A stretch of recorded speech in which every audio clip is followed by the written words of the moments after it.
જ્યારે ડિમોલેશન થયું ત્યારે ત્યાં હું સતત 3 દિવસ હાજર હતો. જે કાંઈ બિલ મૂકવામાં આવેલ છે તે બિલ માનવીય રીતે જોતા કે જ્યારે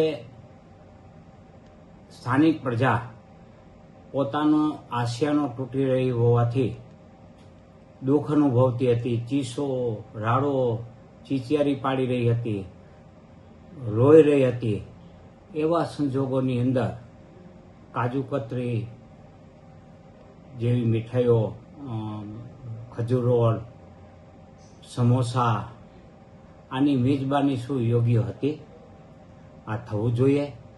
આ તદ્દન અમાનવીય હતું.